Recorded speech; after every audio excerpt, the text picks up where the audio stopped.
Bienvenue sur la chaîne ValetPL Multi-TCG. Aujourd'hui, on se retrouve pour parler du plus gros changement dans l'histoire du TCG Altered.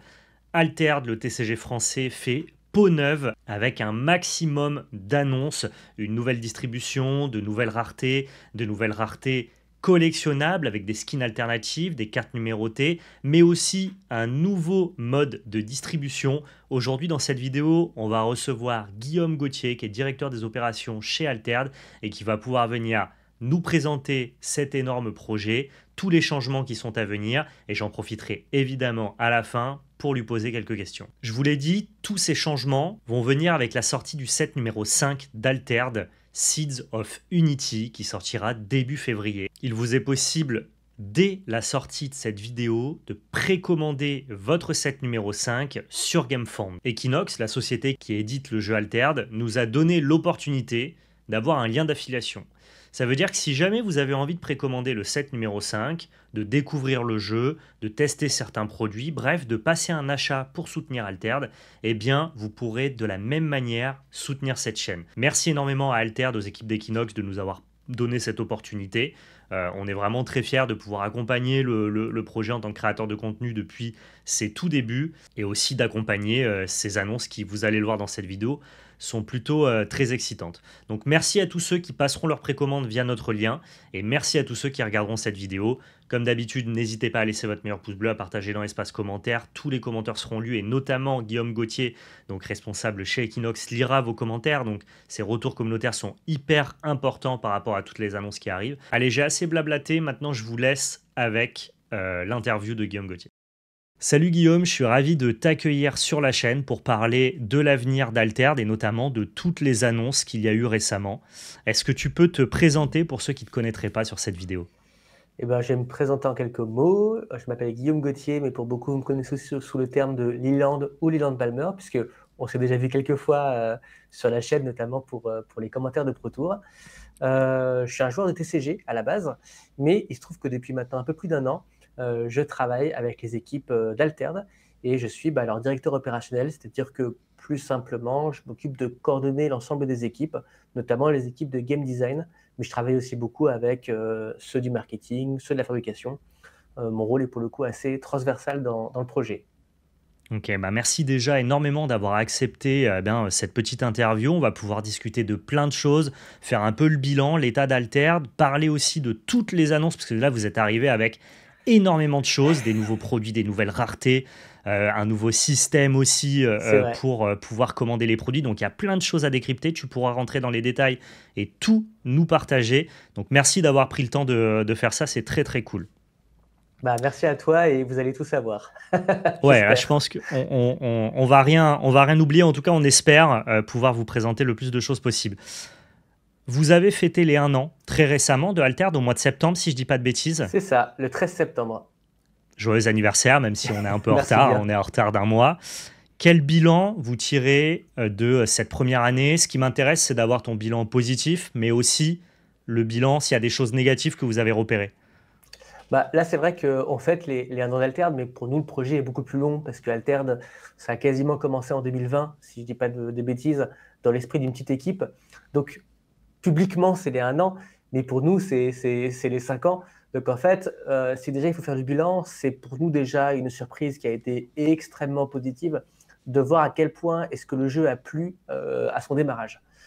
C'est pas évident quand tu travailles comme ça pendant 3-4 ans en off, un jeu avec des testeurs qui n'ont pas le droit d'en parler, enfin une petite équipe, tu sais pas trop à quel point est-ce que ça va marcher. Et ce qu'il faut retenir, c'est qu'on a eu un départ qui était totalement canon, alors qu'on est une petite équipe et qu'on est indépendant. On a fait des scores qui étaient similaires à des gros ponts du jeu, notamment des scores similaires à Magic. Enfin, ça paraît juste improbable avec du recul. Donc ça a été le gros point positif, notamment tout ce qui a relevé des premiers mois. Et on a aussi eu dans les points positifs beaucoup d'événements compétitifs qui ont très très bien marché. Alors, ceux qui étaient là au début se souviennent de l'énorme tournoi à Angers. Je crois que Ouais, c'était l'Open Ludo 1024, Trotter. exactement, 1024 personnes. Très impressionnant. Voilà, et puis en plus, Ludo a été un super partenaire à ce moment-là. Et c'est tant mieux parce qu'en plus, on les retrouve pour les prochains événements à venir. Ça, c'est un peu l'autre succès. C'est que tout ce qui relève du jeu organisé, et notamment des tournois papier, ça s'est très bien passé depuis plusieurs mois.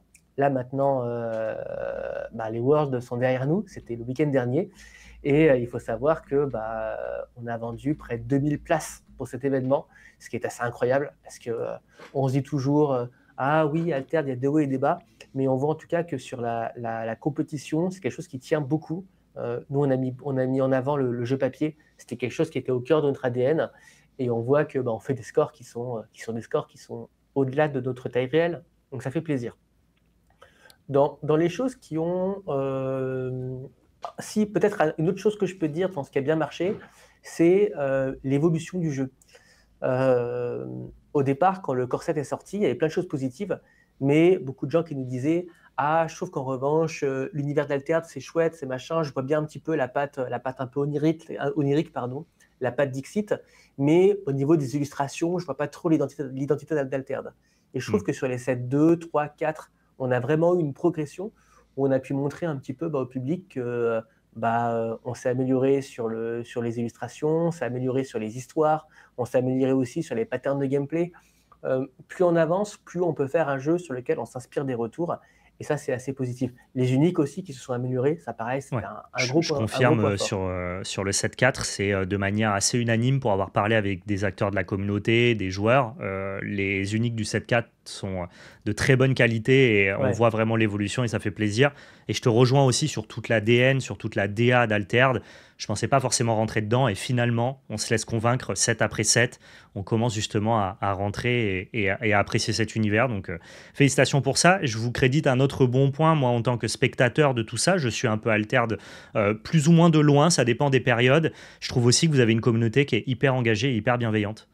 Et ça, c'est à mettre à votre crédit aussi. Je pense que vous avez fait en sorte aussi d'avoir un jeu accueillant. Voilà. Ouais, et c'était vraiment à l'image du projet tel qu'il a été conçu au départ par Régis Bonnecé, notre fondateur, mais également les équipes qui étaient là au départ, hein. C'est eux qui ont mis en place tout cet esprit-là. C'est le côté, on veut être un jeu fait par des joueurs de TCG pour des joueurs de TCG. Et du coup, on a réussi à conserver cette forte capacité d'adaptation. D'abord en étant en contact direct avec la commu.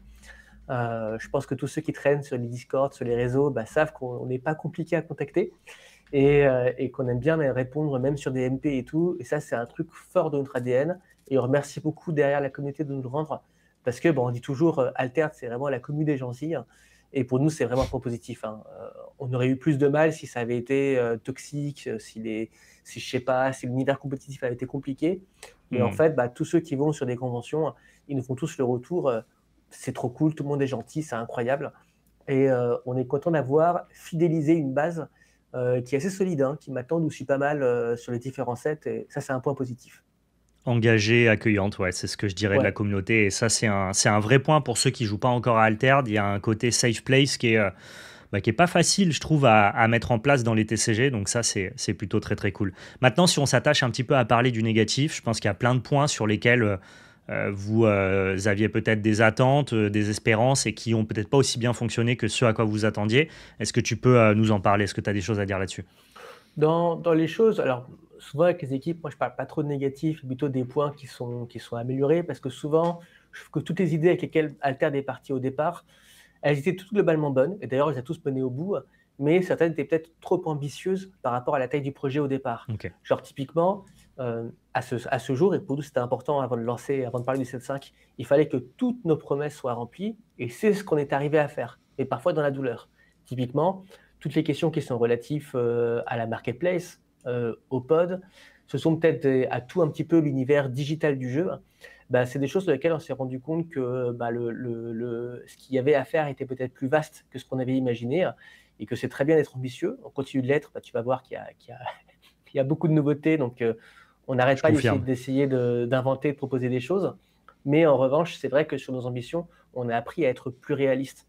Typiquement, le fait que la marketplace sorte en avril, donc quasiment 6 mois après le début du projet, pour nous, ce sera un regret parce que aujourd'hui, quiconque utilise la marketplace se rend compte à quel point est-ce que c'est simple et facile d'accès. Enfin, moi, je me souviens que quand je jouais en bêta, je disais toujours aux joueurs que je croise dans le magasin, mais vous vous rendez pas compte, moi, si je veux jouer un deck sur Board Game Arena, ça me prend 30 secondes sur la marketplace. Et ça, c'est un truc qui est une réussite, mais 6 mois après. Voilà. Hmm. Pareil, notre système de pod, le fait de pouvoir imprimer tes propres cartes et de les recevoir, Bah, en fait, tu aucun autre TCG qui fait ça. On est les premiers là-dessus. Tout le monde nous a dit: «Vous n'y arriverez jamais, les cartes arriveront à l'envers, les gens n'auront pas leurs commandes et tout» et cetera. Et ben, même si le système reste, perfectible, il y a encore des choses à améliorer aujourd'hui, notamment avec nos partenaires, bah, en fait, on est quand même, aujourd'hui le seul jeu où, bah, tu peux imprimer tes cartes, tu peux te faire un deck, tu peux envoyer un deck à un pote et ça, c'est un truc qui marche. Sauf que tout ça, bah, ça a pris 6 mois, ça a pris 7 mois, 8 Hmm. mois et voilà.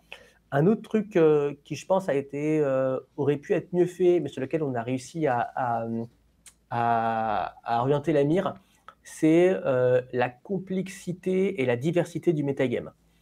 Tous ceux qui ont joué à l'époque du 7-2 pourront dire: «Ah, Alter, c'était un peu un format avec, 2 ou 3 decks jouables» et effectivement, pour nous, c'était une considération importante. On est un jeu, moi je dis toujours, où on n'a pas, 300 cartes à équilibrer par set, mais 300 plus des dizaines de milliers d'uniques et que là-dessus, bah, parfois, ça a fait que certains decks, certaines stratégies ont été trop au-dessus des autres. Je pense notamment à Ordis et à Izmir. Et sur ça, bah, le 7-3 a fait un gros travail pour réorienter la mire, aussi parce que le 7-3, pour la petite info, bah, on l'a équilibré pendant que le 7-1 sortait. Donc c'était une façon pour nous un petit peu de réagir par rapport au monde IRL et pas juste par rapport à nos théories personnelles sur comment allait être le Hmm. jeu. Et aujourd'hui, on a une méta qui est incroyable. Je crois que pour les Worlds, il y a eu 11 héros différents, si je dis pas de bêtises, qui se sont qualifiés pour les Worlds. Ok. Parfois même plusieurs stratégies au sein d'un même héros. Et bah, je défie n'importe quel TCG d'avoir comme ça 11 decks différents qui se qualifient pour un tournoi majeur. Avoir une diversité aussi élevée, c'était un point positif. Il y a toujours forcément des héros qui sont un peu au-dessus de la moyenne, mais c'est beaucoup plus maîtrisable aujourd'hui. Ok. Et actuellement, tu peux dire avec n'importe quelle faction et avoir l'espoir de gagner un tournoi. Et ça, c'est vraiment ce qu'on voulait. Ok, très bien. Dans toutes ces annonces-là qui arrivent, Ouais, que ça soit les nouvelles raretés, les nouveaux produits, le nouveau système d'achat par GameFound, on en reparlera un peu plus tard, bah, toutes ces annonces, elles arrivent aussi avec l'annonce d'un nouveau set, le set numéro 5. Est-ce que tu peux nous parler un petit peu de son lore et de ses mécaniques? ouais. Alors, pour ceux qui ont suivi un peu le 7-4, dans la petite histoire, il faut savoir que notre type de héros d'Asgartyr s'était élevé dans le ciel pour rejoindre une destination. Et ça tombe bien parce que dans le 7, ils y arrivent. C'est la cité des Reka. Les Reka, c'est un autre peuple qui est technologiquement beaucoup plus avancé. Donc, vous allez voir dans tous les visuels, dans tout ce qui a été présenté, vous avez sûrement vu qu'on est sur une DA, une direction artistique qui est déjà un peu différente et qui en fait symbolise bah, ce peuple Reka qui a construit une ville. Et cette ville est orientée autour de l'arbre-monde. L'arbre-monde, c'est pas que un arbre qui prend de la place, c'est aussi un arbre qui va produire une énergie qui s'appelle, que je dise pas de bêtises, le Naos. Et en fait, le Naos, c'est un petit peu ce qui fait tenir toute la ville. C'est la puissance de la cité Reka est liée à ça. Donc là, le 7-5, on est encore à l'étape de la rencontre. Ça veut dire nos héros rencontrent les héros de la cité d'en face. Et on verra un peu dans les prochains sets ce qui va se passer. Ok, donc le set s'appelle Seeds of Unity. Voilà, Je crois qu'il amène 3 nouvelles mécaniques et 3 nouveaux héros. Évidemment, tous exactement. les visuels vont vous être incrustés pendant que nous on discute. Et toi, tu vas pouvoir nous les présenter, Guillaume. Tout à fait. Alors vous allez voir, je vous dis tout à l'heure que ce set-là va être un petit peu, va avoir pour thème la rencontre, et c'est quelque chose qu'on va essayer de figurer dans les mécaniques et dans les héros. D'abord, commençons par les mécaniques. La première d'entre elles, la plus importante, c'est la graine de mana, justement le fameux Naos que produit l'arbre monde. C'est un token qui vous permet, quand vous l'engagez et que vous le sacrifiez, de détaper une orbe. C'est en fait c'est un mana supplémentaire mais fait différemment. C'est pas exactement comme un trésor à Magic pour ceux qui connaissent. Ouais. Un peu plus Là, c'est vraiment encadré. vous, voilà, vous détapez un terrain qui a déjà été engagé avant. Ça permet de ne pas faire des dingueries, mais considérez que c'est quand même un mana en plus. Voilà, Ok. c'est un petit peu En l'idée. en fait, ça vous permet pas de ramper, c'est-à-dire de jouer des spells plus Ouais, puissants que votre nombre de ressources. Par contre, vous pouvez en jouer plus dans le tour. exactement. Et comme Ok. ça prend la place de permanent, vous pouvez les stocker dans votre zone permanent. Donc, si vous avez un héros qui a 2 zones de permanent, vous pouvez en stocker 2. Et si jamais il y a un héros qui aurait 3 zones de permanent, vous pouvez en stocker 3. Mais ça, peut-être C'est qu'on en parle tout à l'heure. c'est du teasing. Deuxième capacité, donc les dons. Alors les dons, alors c'est à la fois nouveau et pas nouveau. Le don, c'est en fait un terme qu'on met derrière une action qu'on utilise déjà dans Altered, qui est le fait de donner durant le tour de l'adversaire durant son tour, pardon, de faire piocher une carte à l'adversaire, de lui faire ravitailler ou de lui donner un jeton, tout simplement. Donc en fait, ces actions-là, maintenant, on les met tous sur le terme de don, et vous verrez que ce sera à la fois le thème d'un héros, mais aussi le thème de beaucoup de cartes dans le set qui vous donnent des bonus. Si je donne un cadeau à un adversaire, c'est peut-être pour avoir un petit bonus de mon côté. Ok. Et enfin, la troisième mécanique, celle-là, elle est totalement nouvelle, c'est la mécanique en contact. Donc là, typiquement, on est vraiment dans le thème de l'édition. Si vous avez un personnage qui est dans la même zone qu'un personnage adverse, typiquement votre zone de départ, hein, vous commencez littéralement dans la même zone que l'adversaire, et ben vous avez d'autres bonus qui vont s'activer. Donc c'est souvent, si je suis en contact avec un personnage adverse, alors j'ai tel bonus. Ok. Assez intéressant, ça a l'air amusant, la Ouais. mécanique en contact. Il y a 3 Ça permet nouveaux de jouer héros sur qui le arrivent dans le plateau. set. Ouais, effectivement. Il y a 3 nouveaux héros qui arrivent dans le set. Cette fois-ci, vous n'avez pas décidé d'en implémenter 6 d'un coup, mais seulement 3. Est-ce qu'il y a une raison à ça? On a une philosophie, on a, pareil, moi j'ai souvent le 7.5, il a été pour le coup designé, construit quand le jeu était vraiment sorti.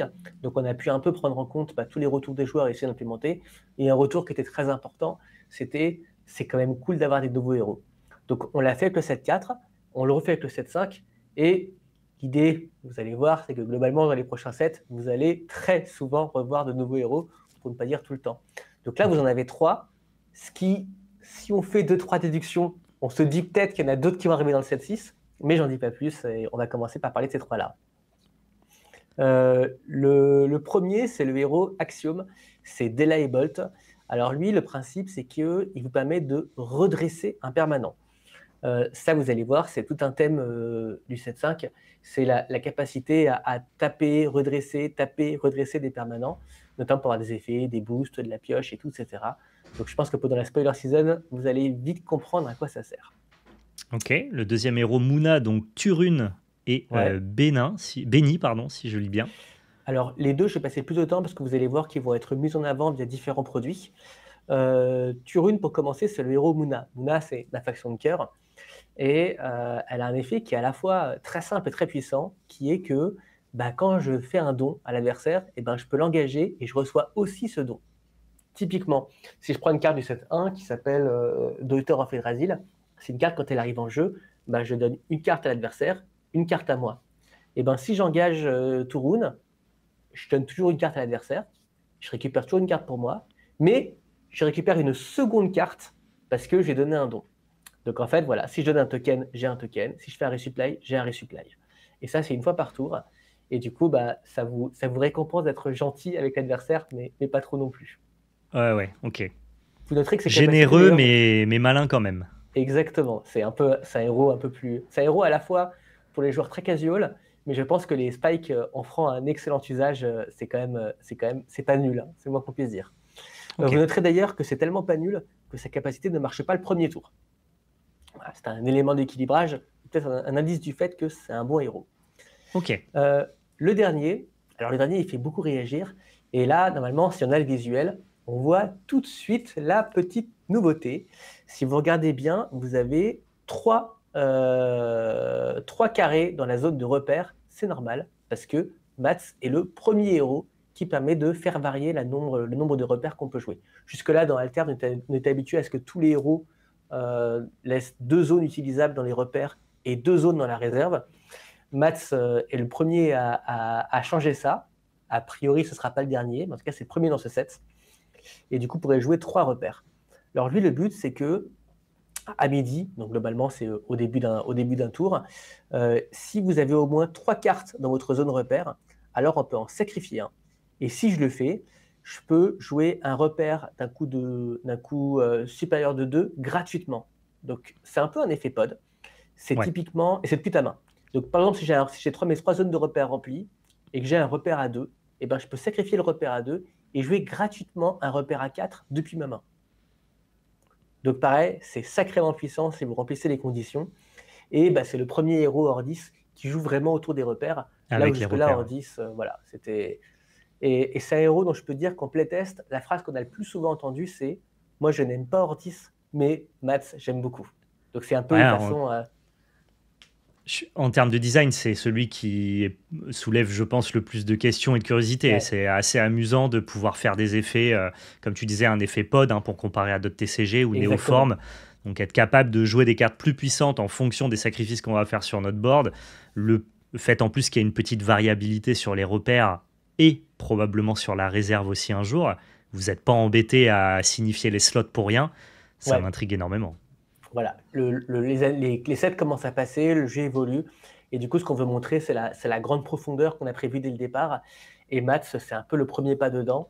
Et c'est vraiment le héros qui, lors des playtests, plaisait énormément. Donc ça fait plaisir de le voir en vrai.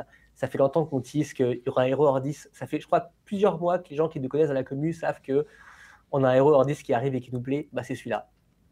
Trop bien. Hâte de voir ce que les joueurs en feront. On va s'intéresser maintenant aux nouvelles raretés parce que dans ces annonces-là, vous avez teasé tellement de choses hyper excitantes. Vous avez introduit une nouvelle rareté dans le jeu. Exactement, c'est, je pense, un petit peu ce qui va faire le plus réagir au début, et c'est bien qu'on prenne le temps d'en parler. Ce sont les fameuses cartes exaltées. Alors aujourd'hui, quand vous construisez un deck à Altered, vous êtes habitué à jouer 3 slots d'unique. Alors c'est 40 cartes, dont votre héros. Vous avez 3 slots d'unique, 15 dévoués au rare, et le reste c'est des communes. Un retour qu'on a beaucoup eu de la part des joueurs, c'est que notre jeu un peu manquait de diversité, manquait un peu d'excitation, que du coup, comme il n'y avait pas assez de niveau de rareté, hein, ça rendait l'ouverture des boosters parfois un peu monotone. Et les exaltés, c'est une des réponses à ce problème-là. Tu vas voir, tous les deux, on va parler de pas mal d'autres nouveautés qui vont faire que l'ouverture des boosters va être beaucoup plus excitante, à l'identique de ce qu'on connaît dans d'autres TCG. Hmm. Les exaltés, c'est une nouvelle rareté qui est entre les rares et l'unique. Donc ça veut dire que maintenant vous avez 3 slots dédiés à cette rareté, pas plus, parce qu'on ne veut pas non plus que ça dégénère et que le jeu devienne un pay to win. C'est vraiment un truc qu'on veut vraiment éviter. Et on sait que ce que les joueurs apprécient dans Altered, c'est que construire un deck, c'est pas cher. Voilà. Si jamais on ne veut pas faire du compétitif et tout, et juste mettre des rares et des communes, c'est vraiment un des jeux les moins chers sur le marché, on rajoute les exarques pour que ça reste, et on les limite à 3, pour qu'on reste un petit peu dans des gammes de prix qui sont tout à fait abordables. Ok, tu as utilisé le mot exarque, mais c'était pour dire que les exaltés, Ah justement, oui, représentent les exarques qui sont donc des personnages de ce nouvel univers, tout de ce à set fait. numéro 5. Tu connais encore mieux le sujet que moi. Tu me l'as bien Effectivement, présenté. voilà. Il se trouve que dans ce set, il y a 6 cartes exaltées. Et ces 6 cartes exaltées, ce sont en fait les 6 exarques, ce qui n'est pas la même chose. Les exarques sont en fait un petit peu les leaders de chaque faction chez les Reka. On a dit on compte le peuple Reka. Chaque faction a un chef, hein, les Ordis a un chef, et on les appelle les exarques. Donc sur le set 5, ce sont eux qui feront figure de slot pour les exaltés. Mais dans les 7-6, les 7-7 et ainsi de suite, vous verrez qu'il y a d'autres cartes exaltées qui arrivent et qui sont là pour apporter un petit peu de piment au deck. Ok, Un autre, donc en termes de construction, ça prend la place de commune, si vous le souhaitez. ouais, ça prend la place de commune. Et un truc qui est important à dire, c'est qu'on ne veut pas en faire juste des cartes hyper puissantes. Genre là, il y a 2 exaltés qui ont été révélés. Ouais. Et si vous les lisez, donc je crois que c'est Astrapi et Maleros, et ce ne sont pas les cartes qui disent quand je puis jouer, je pioche 4 cartes. Non, non. C'est plutôt je suis une carte qui est un petit peu impressionnante, pas forcément ultra forte, mais impressionnante dans un thème en particulier. Donc il y en a une, c'est le thème des permanents. Là où l'autre, ça va être le terme des gros spells. Donc justement, la volonté, c'est que ce ne soit pas des must-have. Genre, si je joue Izmir, il faut forcément que j'ai 3 Maleros. C'est pas vrai. Ce sera toujours pour des stratégies particulières et tout. On est là pour recréer un petit peu l'esprit d'origine de ce que devaient être, par exemple, les mythiques dans Magic. C'est pas des cartes forcément c'est pas des cartes qui sont au-dessus des autres. C'est juste Hmm. pour aider une stratégie très précise. On est à l'opposé d'un staple générique. On est vraiment sur Voilà. une carte de synergie ciblée. En gros, quand tu lis ton exalté, tu dois notamment comprendre directement dans quel deck elle est censée s'insérer. Voilà. On veut surtout pas que ce Ok. soit juste dans ton jeu, tu payes X euros en plus, c'est à ça. C'est vraiment pas l'idée. Ok. Comme on a 3 slots d'exalté et qu'on a une exaltée par faction, en fait, au set numéro 5, tu as l'opportunité d'avoir 3 fois la même exaltée dans chacun de tes decks, si tu le souhaites. Exactement. Tu vas me dire, cette règle de construction de limiter à 3, pour le 7-5, elle ne change pas grand-chose vu qu'il n'y a qu'un exalté par C'est ça. faction. En revanche, dès le set suivant, il va y avoir d'autres exaltés qui vont arriver. Et Et là, donc, pour on le coup, il pourra faudra faire des commencer. choix. D'accord. Ok. Intéressant. Ouais, très très cool cette nouvelle rareté. Comme tu as dit, déjà, ça va enrichir le gameplay, ça va enrichir le jeu, mais ça va aussi enrichir l'ouverture des boosters. Et pour parler des boosters, vous avez annoncé aussi tout un tas de nouveaux produits que je pense que tu vas être ravi de pouvoir nous présenter. Moi, en tout cas, c'est une annonce que je trouve hyper excitante. Vous conservez évidemment la formule initiale, mais vous rajoutez aussi beaucoup d'autres choses. Donc, commençons par les boosters plutôt classiques. Il y a déjà du changement d'ailleurs, même sur les boosters classiques, hein.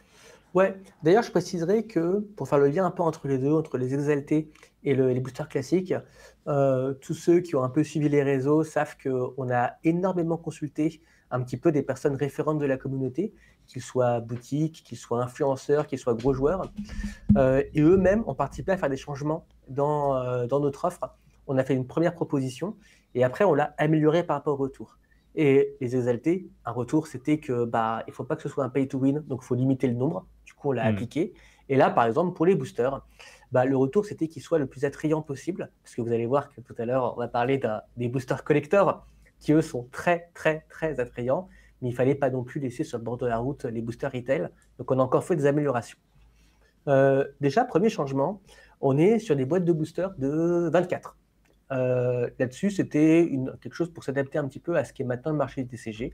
La plupart des jeux maintenant limitent à 30, 24, voire 20 boosters par boîte. Et nous, on a un petit peu suivi ce principe-là, aussi parce qu'on souhaite rester à un prix abordable et que voilà, on veut qu'Alterd reste quand même un des jeux qui soit les moins chers du marché, hein, et c'est vraiment notre priorité. En revanche, il n'y a que du plus dedans. Déjà, il y a ce qui reste. Vous aurez toujours un booster classique de 12 cartes jouables, si je ne dis pas de bêtises, en dehors des tokens et des héros et tout.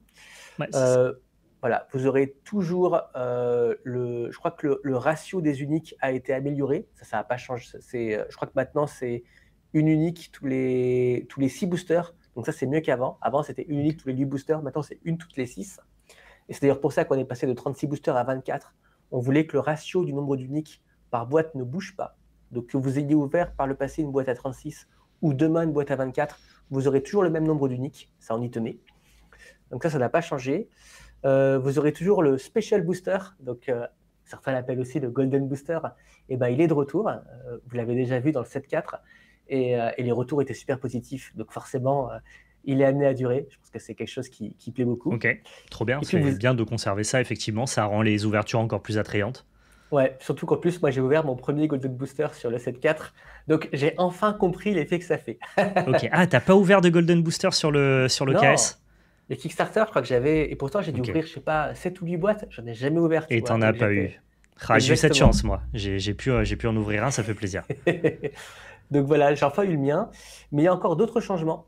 Dans les changements, déjà dans les boosters eux-mêmes, les boosters normaux, il y a le retour des héros full art. Donc pareil, si vous avez connu le Kickstarter, vous vous souvenez de ces héros sans texte, avec juste un visuel grand format, là vous l'aurez à nouveau avec les nouveaux héros du 7.4 et du 7.5. Donc ça c'est une autre nouveauté. Mais aussi et surtout, dans chaque boîte de booster retail, vous allez avoir un box topper. Un box topper, alors les habitués TCG savent déjà ce que c'est, mais peut-être que tout le monde ne connaît pas ça. C'est une carte offerte dans votre booster, qui est une carte qui est assez rare. Et nous, typiquement, ça va être un nouveau visuel. Ce sont des cartes full frame qui sont toutes issues du 7.1 ou du 7.2. Il y en a 24 à collectionner. Et ce ne sont que des cartes qui sont puissantes et jouées en compétition, qui sont désirables. On veut que ce soit des cartes cool, et non pas des trucs qui soient des meubles. Donc on a vraiment fait une sélection. On a demandé un petit peu à nos gros joueurs de la boîte. Moi, je travaille beaucoup avec Charles, avec des gens comme ça qui s'y connaissent en cartes jouables. Et là, typiquement, il y a la carte, on l'a révélé, il y a la carte Hooked rare. A priori, tous les joueurs Axiom savent pourquoi est-ce qu'elle est là, donc ça fait plaisir. Et donc ces cartes-là, issues du 7.1 et du 7.2, elles ont le traitement full frame, donc sans texte, c'est que du beau. Il y en a une par boîte. Ok, donc les 4 cartes les plus jouées de chaque faction, quasiment. Voilà, ça va être l'idée, ou alors celles qui sont les plus appréciées. Les plus appréciées. Trop bien, voilà, c'est une bonne idée. Il n'y aura pas de boule noire. Ok, ouais, c'est important, quand tu ouvres ton box topper, ça peut pas être déceptif, un box topper. Quand c'est le cas, c'est loupé, je suis d'accord avec ça. Tout à fait. Il n'y aura pas flamboiement je sais que flamboiement de mana est souvent cité comme la carte la plus nulle, ce que moi je trouve faux à titre personnel, mais je comprends, elle n'est pas dans Ok, les box toppers. ok, ok, très bien. On a fait le tour, je crois, sur les boosters classiques ou tu avais quelque chose à rajouter? Bah, il y a une autre nouveauté dans les boosters classiques, c'est que du coup, il y a les Exalted. Et tout à l'heure, on a dit les Exalted, c'est plus rare que des rares. Et du coup, le ratio, pour que je vous le donne, c'est une carte exaltée tous les 20 boosters. Donc Ok, ça veut dire que sur une boîte de 24, vous allez en avoir 1,2 par boîte en moyenne. Mais comme il n'y en a que 6 de différents, eh ben, ça va être moins dur que ce qu'on imagine à collectionner. d'accord. À noter aussi de ce que je vois que la version alternative des cartes exaltées est aussi disponible dans les boosters. Et oui, Et parce ça, que la version alternative, c'est du cosmétique. ouais, des nouveautés, il y en a plein. Les nouveautés, vous allez voir, maintenant, c'est quasiment du cosmétique parce qu'on veut que ceux qui aiment jouer le jeu sans, comment dire, tout en restant abordable, puissent toujours le faire. En Hmm. revanche, ceux qui veulent avoir des choses shiny, des trucs brillants, des machins, etc., et on sait que c'est un public qui est très important, ce sont des gens qui, dès le jour 1 d'Alter, nous disaient mais mettez des trucs brillants, mettez du serialisé, mettez du full art. Eh ben, on peut enfin les implémenter. Il y aura aussi du foil, on va en parler. Et on veut comme ça aussi qu'il y ait ce côté waouh quand on ouvre un booster. Et c'est vraiment tout l'enjeu du 7.5. Ok, ouais, donc du coup, il y a pas mal de nouvelles raretés un petit peu exclusives. Est-ce que tu peux nous en parler avant qu'on aille sur les boosters collector? Alors, dans les nouvelles raretés, je reprends un petit peu mes notes parce qu'il y en a tellement que c'est facile de Vas-y, les vas-y. oublier. On a parlé des exarques déjà, les exalted, Hmm. qui sont 6 exarques. Euh, Déjà, elles ont leur version normale. Elles ont leur version alternative avec une autre illustration que je trouve particulièrement belle avec les 6 qui sont alignés. Et vous avez aussi des illustrations qui sont full art, donc sans texte, juste le visuel, etc. Mais ça ne s'arrête pas là, puisque vous allez avoir les héros World. Alors eux, si vous êtes allé au World il y a maintenant quelques jours, bah, vous avez vu, il y en a 6 qui ont été décernés aux 6 meilleurs joueurs du monde. Donc le meilleur joueur Buna a eu sa propre carte, siglée 1 sur 1, avec la couronne, le machin, la carte est unique. Et nous, ce qu'on en a fait, ce sont des versions retail. Elles sont différentes, parce que la carte des Worlds, elle est unique. Donc nous, on a vraiment un truc différent. Et les cartes World, bah, les gens ont tellement aimé l'illustration, tout le monde on a eu tellement de retours positifs que on a décidé de les implémenter dans les collector booster et elles seront particulièrement rares. Je pense que sur un collector booster, vous avez 2%, je crois, de les avoir, un truc comme ça. Donc ce sont des cartes de valeur. Ok, Et un autre changement en termes de traitement du visuel, c'est qu'il y a les cartes sérialisées. Là, c'est pareil. Si vous jouez à n'importe quel autre TCG, prenons Magic par exemple, vous connaissez le principe des chocobos sérialisés, il y en a 77 à collectionner, par exemple les chocobos. Nous, dans Altered, on a 180 exemplaires, à savoir les 6 héros en 30 exemplaires chacun. Donc ça, ce seront les plus rares des plus rares. Je ne sais pas combien de chances ça représente, mais ce sont vraiment, quand vous allez les ouvrir, vous allez sauter de votre chaise. Hein. ouais, ouais, C'est c'est l'objectif. l'effet waouh. Mais on est d'accord que la plupart des raretés dont on est en train de parler sont exclusives aux boosters collector dont on va parler tout de suite. Exactement. Ça sont des traitements qui sont, on lance un nouveau produit, le Booster Hmm. Collector, et on ne peut les trouver que dedans. Ouais, ouais, que les gens comprennent bien, ce dont on parle qui est exclusif aux boosters collector, ce ne sont que des skins, des arts Exactement. alternatifs, des traitements alternatifs, des numérotations qui valorisent l'aspect collection d'Alterd. Il n'y a aucune carte pour les joueurs exclusive aux boosters collector. Tout à fait. On ne voulait pas qu'Alter devienne un pay to win. Je veux dire, Ah les non. Exaltés, qui est une nouvelle rareté en jeu, c'est différent d'une nouvelle rareté dans la collection. Les Oui. Exaltées, elles sont disponibles dans les boosters classiques. Par contre, vous avez les versions alternatives des Exaltés, qui elles sont plus liées à la collection, qui elles sont dans les boosters collector. Du coup, parle-nous un petit peu des boosters collector, ça c'est hyper excitant aussi. Alors ça, c'est la grande nouveauté. Alors déjà, les Booster Collector, on a passé beaucoup de temps à interroger la communauté sans leur dire vraiment pourquoi. Sur mais qu'est-ce que vous voulez, qu'est-ce que machin, etc. Déjà, la première chose qui est sortie, c'est qu'on veut que tout soit foil. Ça, c'est la base. Donc c'est-à-dire tout ce que vous allez voir dans un Booster Collector est forcément foil par principe. Au début des premiers slots, donc vous avez, je crois, 15 cartes, si je dis pas de bêtises, voilà. Les premiers slots sont les slots un peu classiques. Ce sont des communes et des rares. Donc, je crois que ça occupe les 10 premiers spots à peu près. Et là, c'est juste des versions folles de cartes qu'on apprécie du set principal. Et là où ça commence à devenir intéressant, c'est dès le slot 11. Déjà, dans chaque booster collector, vous avez forcément une unique. Vous allez me dire, c'est la base, et ça, c'est le slot numéro 11. Et après, les 3 suivants, c'est là où il commence à y avoir plein de trucs dans tous les sens. Le slot 12, une fois sur deux, vous avez une unique. Tant mieux.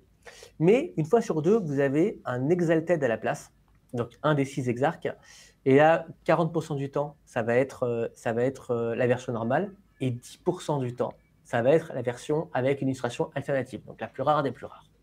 Ça, c'est le slot numéro 12. Le slot numéro 13, lui, c'est à nouveau une carte unique les 3 quarts du temps.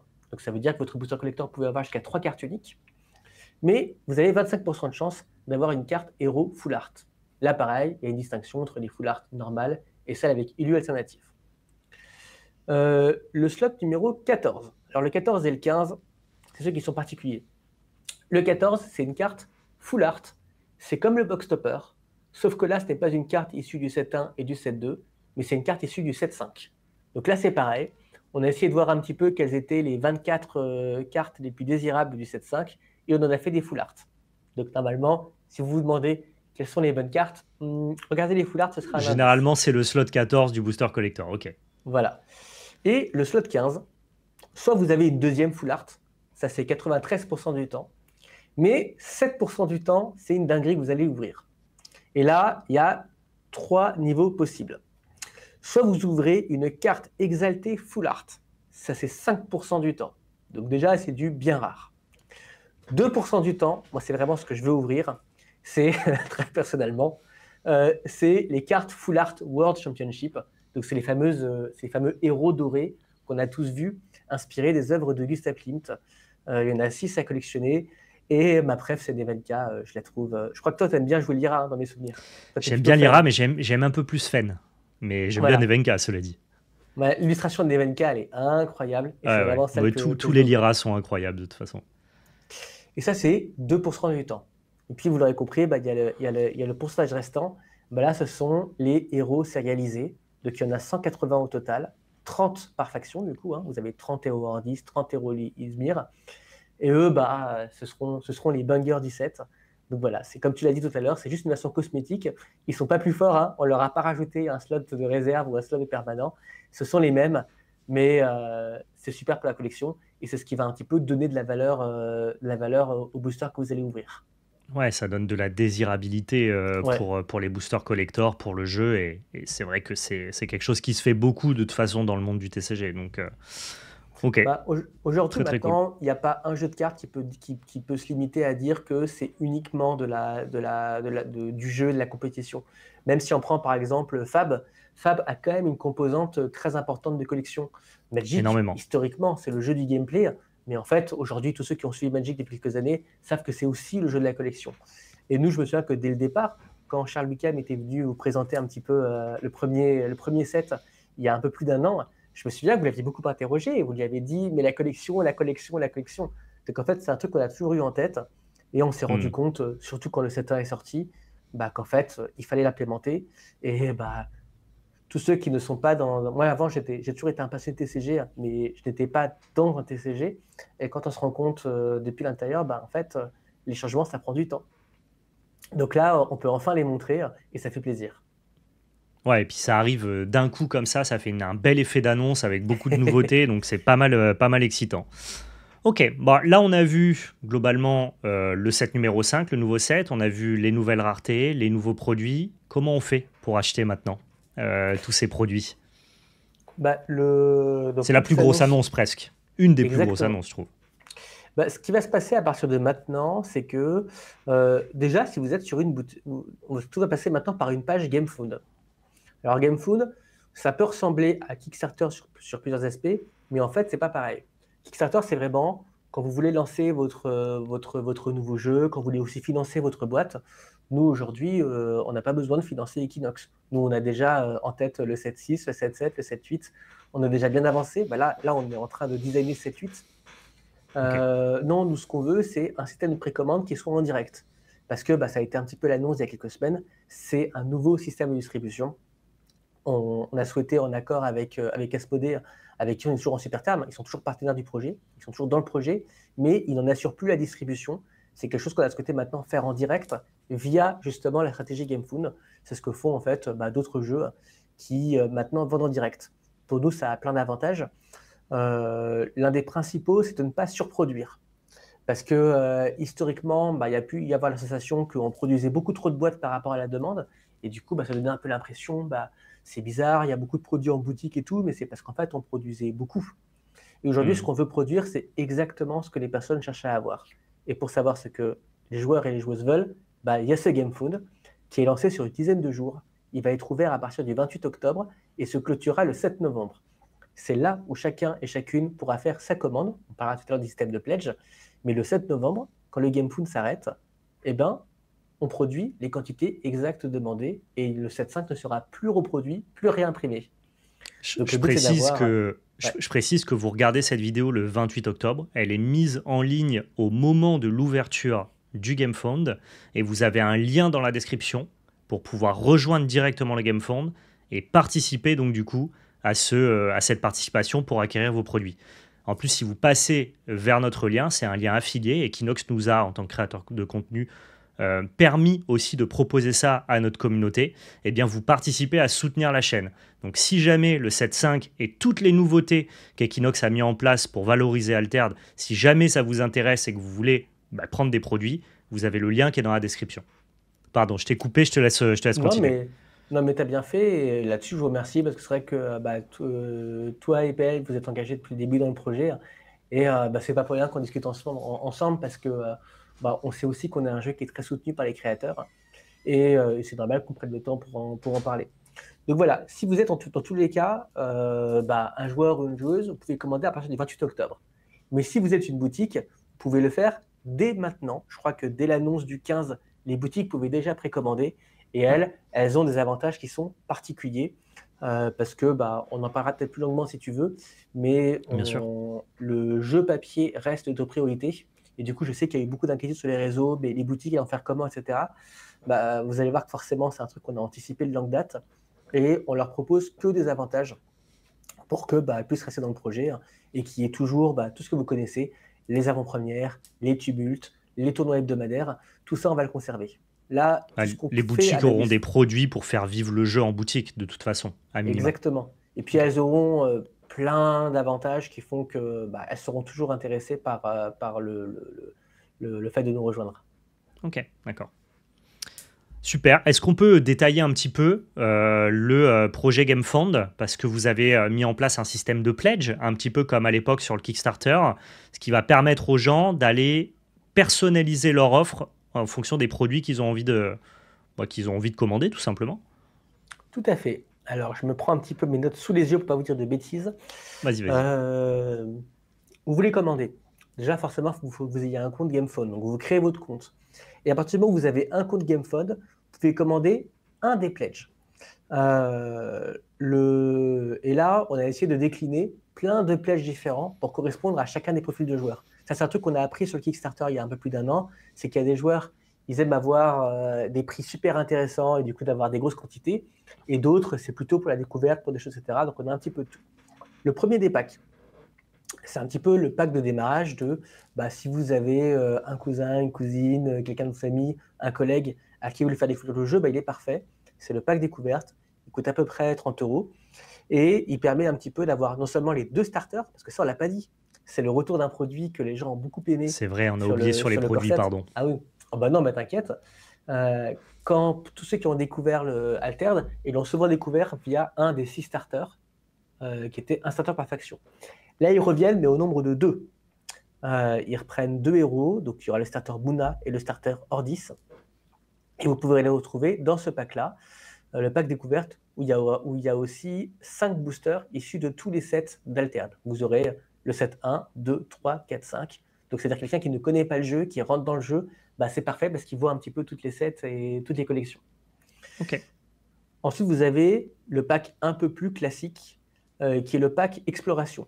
Là, c'est simple, basique. Pour 119 €, vous avez un display et un booster collector. C'est là-dessus, c'est ce qui est le plus proche d'acheter une boîte. Ensuite, vous avez le pack héritage. Alors là, si vous voulez vraiment que votre cousin ou votre cousine soit à fond dans le jeu, vous ne lui achetez pas le pack découverte à 30 €, vous lui achetez celui à 299 euros. Vous verrez d'ailleurs que c'est sûrement un des plus intéressants financièrement.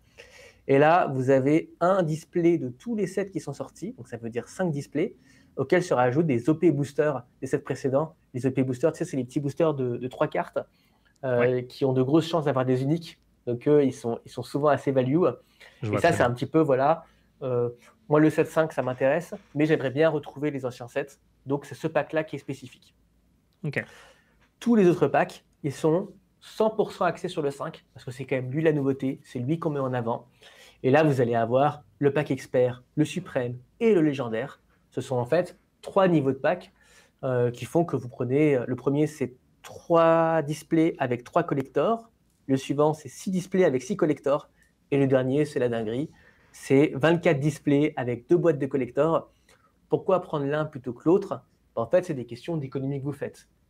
Plus le pack que vous prenez est gros, plus, si vous faites un petit peu les comptes, c'est intéressant financièrement. Donc voilà, nous on ok. sait qu'à l'issue du Kickstarter, le God Pack avait eu un énorme succès parce que c'était l'occasion d'avoir plein de boosters à prix réduit. Donc celui-ci, on l'a gardé et maintenant c'est le pack légendaire.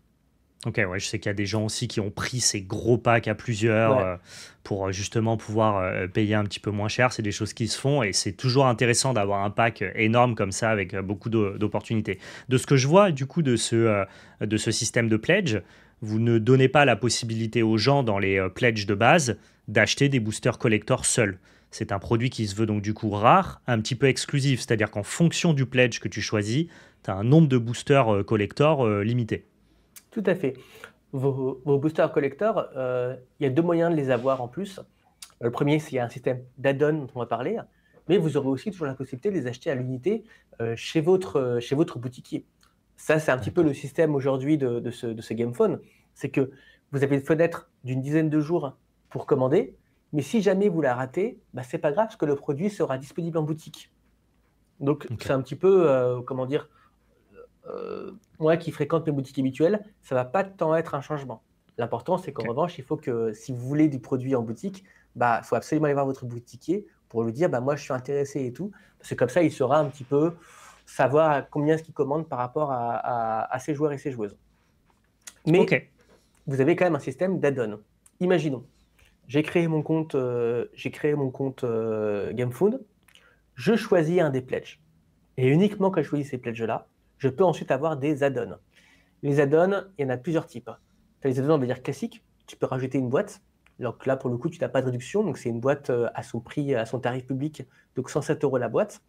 Tu peux prendre une case, ce qui est financièrement plus intéressant. Tu as 6 boîtes, mais à prix réduit. Tu peux prendre les decks de démarrage, parce qu'on a vu que certains pledges n'ont pas de deck de démarrage. Si jamais tu veux en rajouter parce que tu aimes bien, tu veux jouer avec un pote pour le faire découvrir ou un truc comme ça, tu as ces decks de démarrage. Et surtout, tu as les boosters collectors que tu peux rajouter. Mais attention, tu es limité à 2 boosters collectors par pledge en plus. Tu ne peux pas en prendre plus. Parce qu'on veut que le produit reste rare, on veut qu'il reste Hmm. recherché. Et on en produira autant que ce qui nous est commandé. Tu as d'autres accessoires dont on n'a pas parlé, qui sont un petit peu, un truc qu'on sait, c'est que les joueurs et joueuses d'acteurs adorent personnaliser leur jeu. Donc c'est pour ça qu'on a mis 2 tapis différents qui sont exclusifs au GameFound. Un qui reprend les 6 exarques, et l'autre qui reprend un petit peu plutôt la dynamique du set, le 7.5. Vous avez des sleeves qui sont achetables, et vous avez bien sûr, lui c'est un peu la star du GameFound, on sait qu'il a déjà beaucoup de succès, c'est la peluche d'Otufu, qui voilà, plaît énormément. Donc Il avait déjà du eux, succès dans le 7-4, ah ouais, ouais, ce petit mouton-là.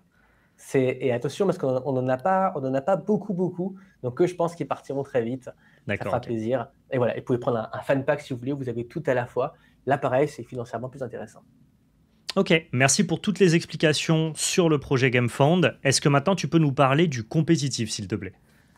Alors le compétitif, je peux en dire quelques mots, sachant que là, il y a tout ce qui est dans la page GameFood, et vous aurez également des articles dédiés qui vont un petit peu détailler tous nos projets sur le long terme, parce que vous allez voir qu'il y aura pas mal d'améliorations.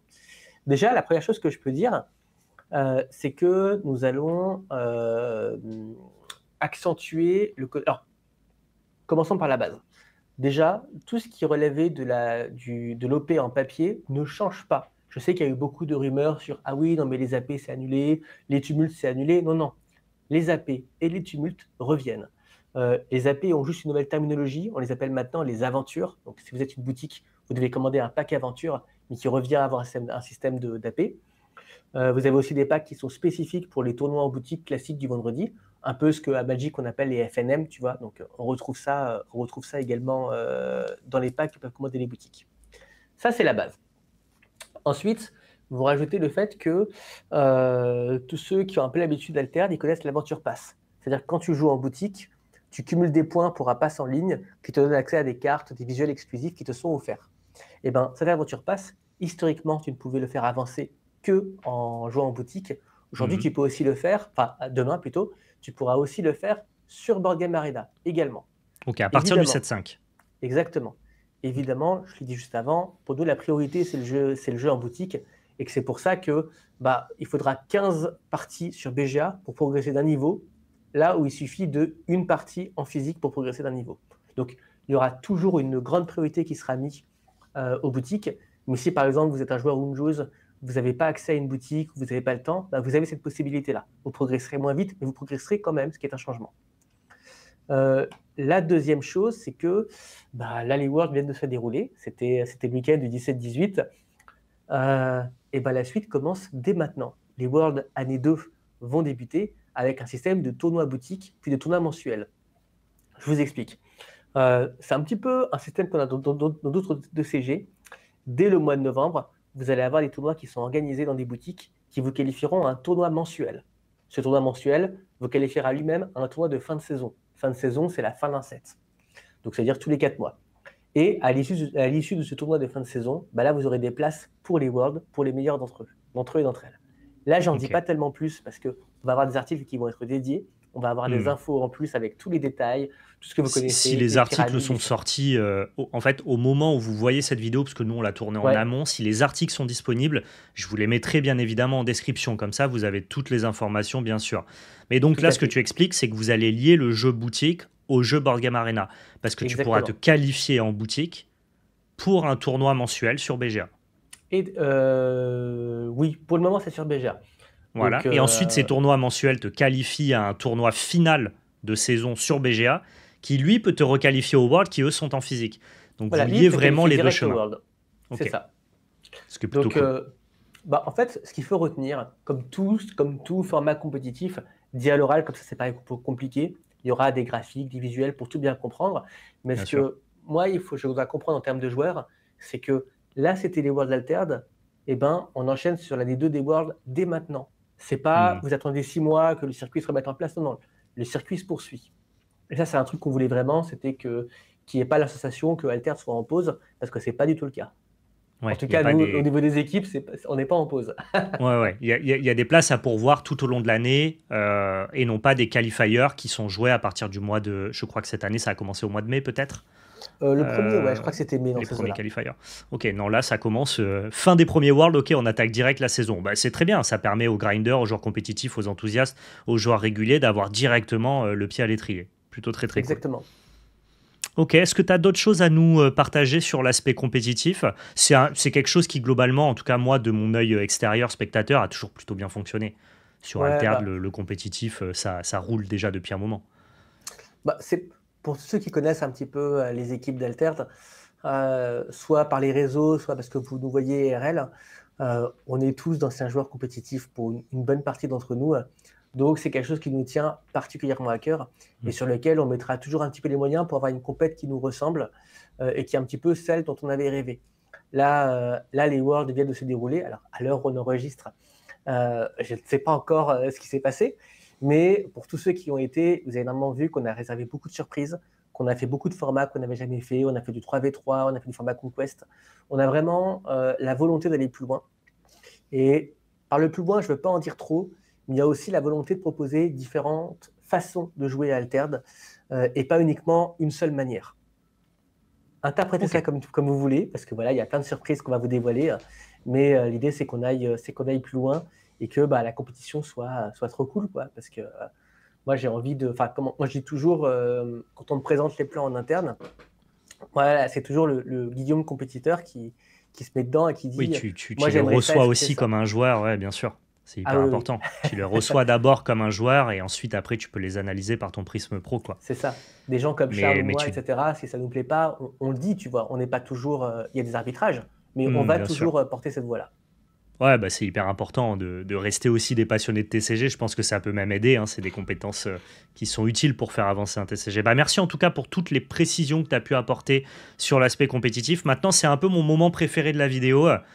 Parce que c'est le moment où je te questionne, où je te cuisine un petit peu, des Allez, questions un peu pêle-mêle que j'ai préparées et auxquelles tu vas pouvoir répondre. Merci énormément d'ailleurs de te prêter à cet exercice-là. Les gens ne se rendent pas vraiment compte, de ceux qui regardent cette vidéo, à quel point vous avez de la chance d'avoir un responsable du TCG auquel vous jouez qui vient se prêter à l'exercice de présenter toutes les annonces, les projets et de répondre à des questions. C'est une chance rare qu'on a de par le fait que Alterd soit un TCG indépendant français et en même temps que vous soyez des équipes hyper accessibles. Donc merci pour ça et j'en profite donc pour te poser quelques questions. c'est Déjà, parti. première question, est-ce que le fait de passer maintenant par GameFound pour faire vos précommandes et la production des prochains sets modifie les timings de réception pour les joueurs, les timings d'espacement entre les sets? Est-ce que ça change quelque chose? C'est une question qu'on a beaucoup et ça tombe bien parce que la réponse elle est simple, ça ne change rien. Si vous regardez la page GameFood, vous avez un petit planning qui a été montré et qui dit que bah, normalement les cartes seront reçues début février. Et en fait, c'est exactement le même timing qu'il y a un an. Pour rappel, le set 2 était sorti, je crois, le 31 janvier. Donc là, le set 5 sortira quasiment à la même date. Ce sont les mêmes timings. Trop bien. Autre question. Alors, c'est pas forcément à toi que je pose la question, mais aux équipes d'Equinox au global, notamment le game design ou les playtesters. Est-ce que vous regardez ce que fait la concurrence? Mais je pense même pour la proposition produit. Est-ce que c'est un truc qui est dans l'ADN d'Equinox de se tenir au courant de ce qui se passe dans le game du multi-TCG? Toi, Bah, je le on sais, est... puisque tu es un consommateur même d'autres jeux, mais est-ce que c'est un truc qui se fait en interne? Ah ouais, ouais, énormément. Bah, en fait, la plupart des membres de l'équipe, ils sont là parce qu'ils viennent du monde des cartes. Et c'est drôle parce que quand on fait une photo en interne, parfois sur les réseaux, on met des petites photos de qu'est-ce qui se passe dans nos locaux.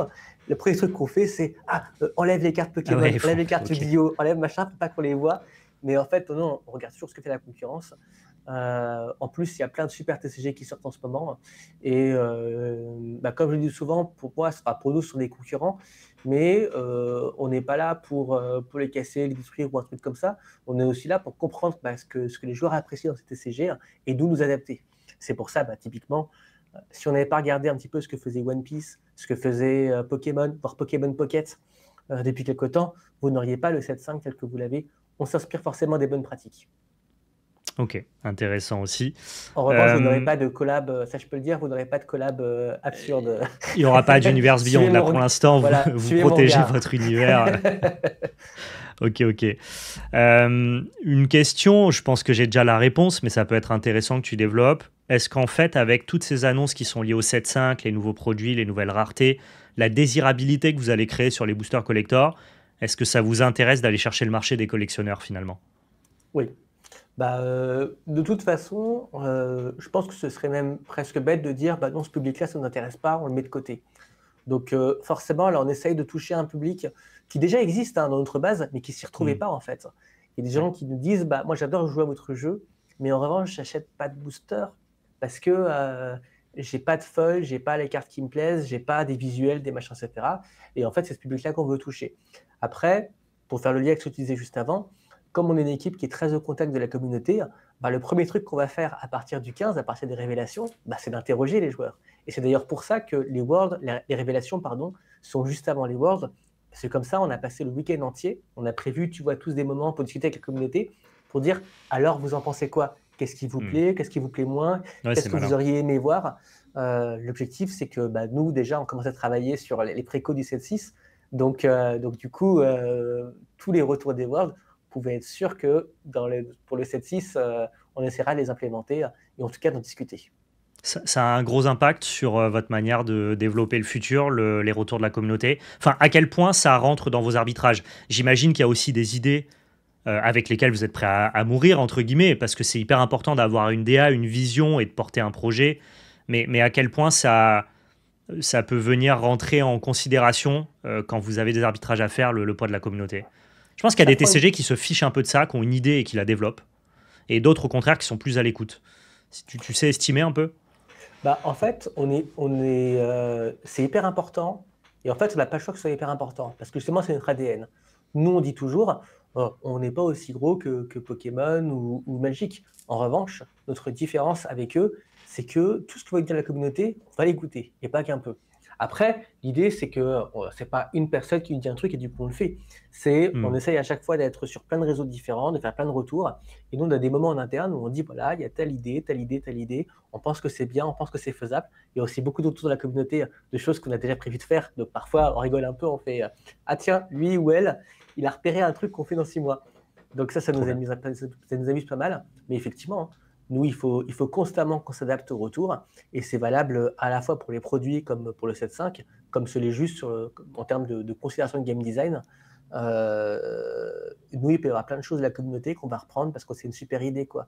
D'ailleurs, beaucoup de gens savent que discutent avec nous en MP, nous parlent, machin, etc.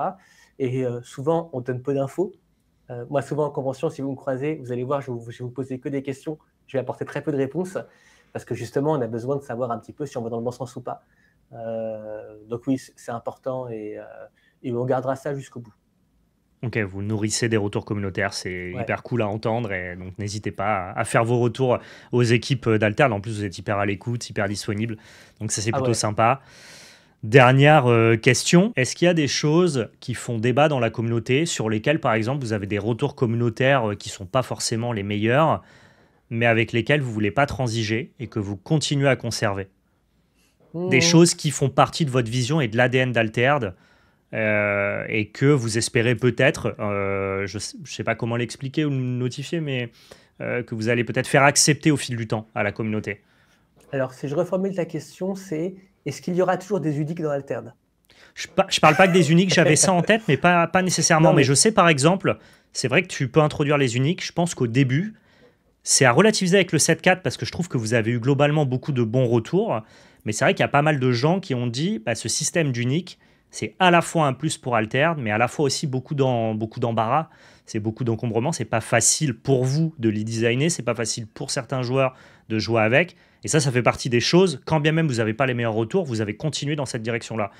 Tu peux oui. me parler des uniques, mais tu peux peut-être me parler d'autres Non, choses mais qui vont dans ce sens-là, quoi. je prends cet exemple-là parce qu'en plus, on en a quasiment pas parlé et c'est quand Ouais. même un élément qui est très important. Forcément, le projet a évolué et les uniques, c'est un peu le sujet numéro un sur Alter depuis un an, avec du plus et du moins. Euh, Avec le temps, on est très. Alors évidemment, la plus facile, mais aussi la plus réelle, c'est de dire que à chaque set, on améliore nos uniques. Et aujourd'hui, les uniques 7.4 sont vraiment meilleurs que celles de 7.3.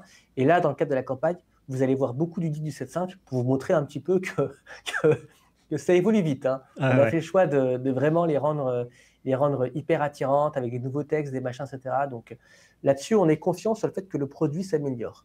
Néanmoins, il y a un truc qu'on entend beaucoup depuis des mois, depuis le début, qui est des gens qui disent moi j'adore votre jeu, mais les uniques je suis allergique. Et du coup, si vous m'obligez à jouer avec des uniques, alors tout simplement je ne jouerai pas à votre jeu. Et ces personnes-là, ces joueurs-là, on les écoute beaucoup. Et c'est pour ça qu'il y aura des propositions qui vont les intéresser. Là-dessus, je ne peux pas dire plus D'accord. que ce qu'on peut dire entre nous, mais il va y avoir, comment dire, on va proposer des choses pour les gens qui n'aiment pas les uniques. Et c'est quelque chose voilà, sur lequel je pense que même nous-mêmes, on a évolué, hein, mais on s'est adapté au public. Là où avant, quelque chose n'était peut-être pas négociable, aujourd'hui, ça l'est, et ça fera partie des annonces qui vont arriver très vite normalement. Ok. Est-ce que tu vois autre chose dans le même cas que les uniques? Quelque chose qui est hyper important pour vous, pour Equinox, pour le jeu Altered, mais qui fait pas forcément l'unanimité dans la communauté? Tu peux me dire non si on n'a pas. Si, si, non, mais en fait, souvent, il y a des sujets sur lesquels les gens nous interrogent, puis on ne peut pas répondre. Typiquement, il y a des sujets comme la rotation. Est-ce qu'un jour, les sets vont rotate? Est-ce que les uniques 7-1 vont rotate? Est-ce que les héros 7-1 vont rotate? Eh bien, dites-vous que si vous posez la question, c'est que nous, on l'a sûrement posée il y a plusieurs mois et qu'on aura une réponse à vous fournir. D'accord. Après, là, tu vois, pour faire un petit peu le tour, le projet n'a qu'un an. Et en fait, moi, j'ai toujours, quand on a des longues discussions comme ça, mais il faut se rendre compte de ce qu'on a réussi à faire en un an avec une petite Hmm. équipe indépendante. Des gens comme, moi j'adore, un de mes jeux préférés, tu le connais, c'est Magic. J'adore Magic. Magic, ils ont un budget 1000 fois plus élevé que le nôtre, et malgré ça, on arrive à faire vraiment un jeu qui soit le plus qualitatif possible, on fait des choses. Et donc c'est pour ça que parfois les gens sont un peu impatients, et je les comprends, parce qu'aujourd'hui le monde des TCG est un monde concurrentiel, et moi je peux très bien passer d'un jeu à un autre en très peu de temps, et que c'est pour ça qu'on a fait ce choix d'aller un peu plus vite que ce qu'on aurait désiré sur pas mal de petites choses, notamment en implémentant des choses qu'on n'avait pas implémentées, et de se dire, au final, c'est ce que la commu veut. Donc voilà, mon message, c'est un petit peu ça, c'est si vous voyez un truc qui est un peu récurrent sur les réseaux, vous vous dites, tiens, c'est bizarre, tout le monde l'évoque, mais il ne se passe rien pour le moment, c'est peut-être qu'un truc arrive. C'est peut-être que Et ça arrive. voilà, c'est juste que pour nous, il faut du temps pour l'implémenter, il faut prendre les bonnes Ouais. décisions, il faut aussi satisfaire tous les publics. Altered, il y a un public casual qui est extrêmement nombreux et présent, et il ne faut pas les oublier. Ces joueurs et ces joueuses-là, tu ne peux pas modifier tous les textes des cartes comme tu veux, il faut aussi pouvoir les garder et leur montrer qu'on a un jeu stable. Donc il faut se dire que les nouveautés ne s'arrêtent pas avec le 7.5. Il y a encore plein d'autres choses qui vont arriver dans les prochains mois sur le système de précommande du 7.5, sur celui du 7.6 et peut-être aussi entre les deux. Ok, et autant le dire, moi je vous trouve hyper réactif pour comparer justement avec d'autres TCG qui sont souvent peut-être parfois des plus grosses machines et qui du coup en termes de réactivité, quand il s'agit de modifier des choses, c'est beaucoup plus complexe. L'avantage que vous avez avec Altered, c'est que voilà, au bout d'un an, vous avez changé la distribution du jeu, vous avez changé la proposition produit, vous avez implémenté de nouvelles raretés, vous êtes à l'écoute de la communauté, et ça c'est une réactivité pour analyser et connaître un peu le game du TCG que je trouve rare et précieuse. Donc je suis assez fasciné de ça, et je crois que c'est parce que ça reste encore à une échelle, bon, je ne vais pas dire humaine ou familiale, mais un peu plus quand même que des grosses structures comme Magic. Tu sais, Magic, quand il s'agit de faire bouger une décision stratégique, ça met 2 ou 3 ans, quoi. Oui, c'est ça. Donc non, c'est une force d'Alterd, justement, cette réactivité que vous avez. Sur ça, pour moi, c'est un petit peu d'un mot que je veux vraiment mettre en avant, c'est un gros merci aux équipes. J'ai dit, on est une petite structure qui fait beaucoup. Donc, autant dire qu'on a des équipes qui sont ultra investies. L'équipe des GD, c'est 7 personnes qui se donnent corps et âme parce qu'ils sont passionnés du jeu. Et pour eux, chaque set est un défi et c'est pas facile. Moi, je me rends compte à quel point est-ce que équilibrer un jeu sur... là, actuellement, on est sur 7-8. Donc, équilibrer un jeu sur 8 éditions, c'est beaucoup. Mais non, vraiment, un grand merci à eux, un grand merci aux équipes digitales, aux équipes marketing. Enfin, on a quand même la fabrication. On a quand même beaucoup de gens qui sont un petit peu ce qu'on appelle des hommes orchestres, qui sont capables de faire plusieurs choses sur un seul poste. Et on ne tiendrait pas si on n'avait pas une équipe de passionnés. Voilà. Et nous, ce qu'on veut vraiment comme conclusion auprès des joueurs et leur observation, c'est qu'il y ait le sentiment qu'à chaque set, ça s'améliore. Et ça, c'est en revanche le truc qui nous fait le plus plaisir. Là, il y a le 7-4 qui est sorti. Et tous les retours, c'est le 4, il est super. On voit les améliorations par rapport au 3. De la même manière que sur le 3, on voit les améliorations par rapport au 2. On est comme ça, toujours en constante évolution. Et c'est pour ça que vous nous verrez toujours sur les events, sur les conventions, dans les réseaux. On sera toujours présent pour discuter. Je vous souhaite le meilleur. J'espère que toutes ces annonces plairont à la communauté et que ce 7.5 va cartonner. En tout cas, il est hyper excitant. Merci énormément, Guillaume, de t'être prêté à l'exercice, d'avoir répondu à toutes mes questions et d'avoir présenté tous vos projets. Le plus gros changement finalement dans l'histoire d'Alterd. Et j'espère que c'est pour le meilleur. Ça va le faire. Moi, je suis assez confiant et surtout, je vais ouvrir plein de boosters collector. ça va être mon truc. Ouais, je pense que je vais en ouvrir quelques-uns aussi sur la chaîne. Ça sera partagé ici. Merci Leland, je te laisse. Je sais qu'en plus, tu as pris de ton temps pour venir avec moi, donc ça y est, tu es libre. Merci énormément. Et vous, n'hésitez pas à partager dans les commentaires et nous faire tous vos retours. Je pense que Leland sera ravi d'aller lire les commentaires de la vidéo pour voir un petit peu ce que vous pensez de tout ça. Merci à tous d'avoir suivi cette vidéo, j'espère qu'elle vous a plu, j'espère que vous avez appris des choses, j'espère que Guillaume et moi-même avons pu répondre à toutes vos questions. Encore une fois, si vous souhaitez soutenir Altered et nous soutenir également, vous avez le lien GameFound dans la description. Via ce lien, vous allez pouvoir précommander le set numéro 5. Dès la sortie de cette vidéo, le projet GameFound est actif. Donc voilà, merci à tous ceux qui le feront et merci à tous ceux qui ont regardé cette vidéo. Prenez soin de vous et surtout n'oubliez pas, c'était de la belle magie. Ciao tout le monde.